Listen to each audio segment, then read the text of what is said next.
Late last night, the Republicans in the Senate voted to give banks, credit card companies, even companies like Equifax, broad immunity from lawsuits from people like you, blocking a soon-to-be implemented rule that came out of the Consumer Financial Protection Bureau. The new rule was written by that bureau. It was set to take effect in 2019 and would have restored the right of individuals to sue in court. Now you might ask, well, with companies like banks and credit card companies, all of that, what do you mean restore the right to sue? Can't we sue? Well, no, what you generally have to go through, thanks to the terms of service given out by companies like this, is through arbitration, which is like a lawsuit, but almost entirely under the control of that corporation. And so your ability to, for instance, band together with other people who've been wronged by that corporation or by that bank is eliminated in that case, and your ability to get something for what's been done to you is effectively nil. So we were gonna have that, but now we don't thanks to the Republicans. Vice President Mike Pence cast the deciding vote after the Senate tied 50-50. And just for the record, if you're looking for defiance against Trump and his agenda, all but 2 Republicans, John Kennedy and Lindsey Graham, voted to repeal the rule. No Democrats or independents supported that move. The House voted 231-90 to repeal the rule, which actually is much more split because no House Democrats voted to repeal the rule. Okay, so let's break this down in a couple of ways. First of all, to your last point about the so-called heroes of the resistance from the right wing.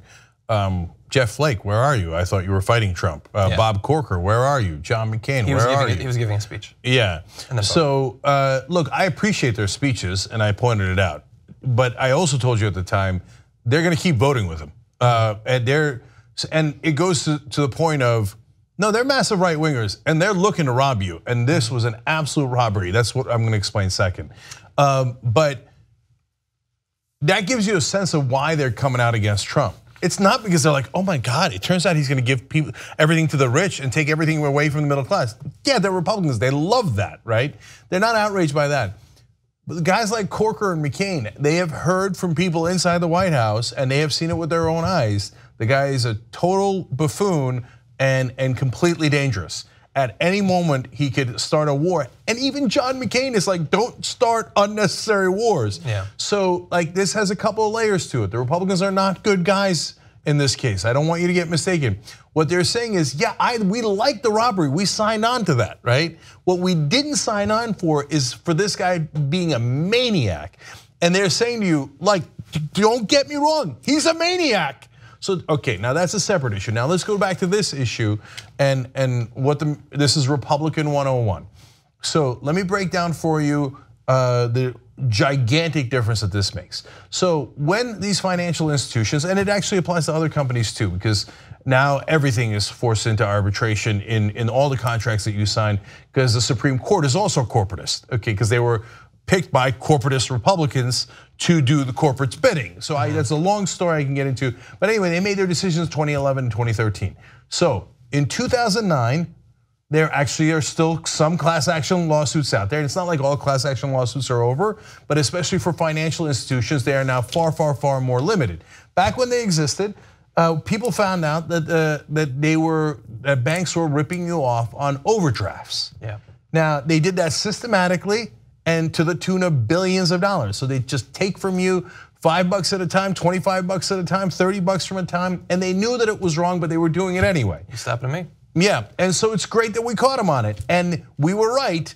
And they did a class action lawsuit. They got a bunch of people together. They said you did it to all of us, and $1 billion was returned to consumers, to the people who were ripped off. Now, actually, more should have been returned, but it's still great. You got $1 billion back to consumers who were robbed, literally. It was adjudicated, it was decided by the courts. They were robbed and they got $1 billion back. Now, class action lawsuits are not allowed for most of those issues. So they did a 2-year study on arbitration claims. Well, the problem with arbitration is that it's stacked against you in 2 ways. One, you can't band together with everybody, so how the hell can you afford a lawyer? Yeah. Right? Number 2. Let alone a dragged out long lawsuit. That's right. And what can you recover one person at a time, right? And number 2, the lawyers used in arbitration, and this is rarely ever talked about, usually work for corporations. So they're not bad people, but you're unlikely to hire them because you had an overdraft of $25. You're not rich enough to hire that lawyer day in, day out. But that guy who works in arbitration one day will be hired by the same kind of firms that he has to adjudicate with. Like, I don't know, I could go with the guy with no power, or I could go with the guy who's about to hire me 6 months from now, right? So that's another institutional problem. So what happens? So in those 2 years, there were 78 arbitration claims that found in favor of the consumers, which is preposterously low, to the tune of $400,000.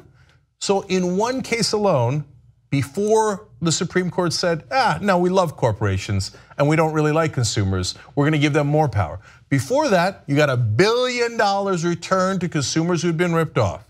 Afterwards, $400,000 to 78 cases. This is how they redistribute the wealth.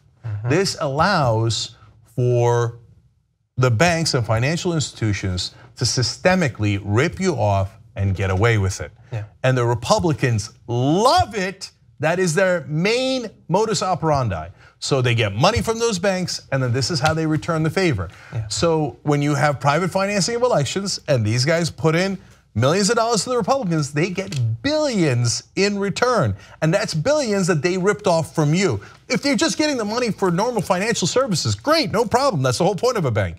But this is for issues where they actually ripped you off. And the Republicans today said, go for it, man. Voters, idiots voted for us, and we just stole billions of dollars from them and gave it to our banker friends. Just to give you an idea of how brazen they are. So if this rule had gone into effect, and you had wanted to take some sort of legal action, you would have had a couple of options, obviously, as we've laid out. You could go through the arbitration, or you could do a class action lawsuit. They have taken away one of those two things, and their messaging as to why they did that was to increase freedom and choice. Literally is half as much by my math. They're brazen about it because they think, it doesn't matter. TV's gonna cover our ass. They're gonna talk about Trump tweet or this. They're never gonna talk about this. And if they do, and the New York Times is a great story on it, you're gonna hear it for one day, and it's never gonna be repeated again. And we're gonna go back to robbing you day in and day out, and they're never gonna catch us. I hope that the internet has begun to fix that, because now we're on to them, and at least you know what just happened to you. Oh, by the way, though, I mean, your choice. They like freedom and choice. If you like being robbed by your bank, vote Republican. TYT membership gets you commercial-free Young Turks. Download it, stream it, podcast it, get all the network shows, and support independent media. TYTnetwork.com/join.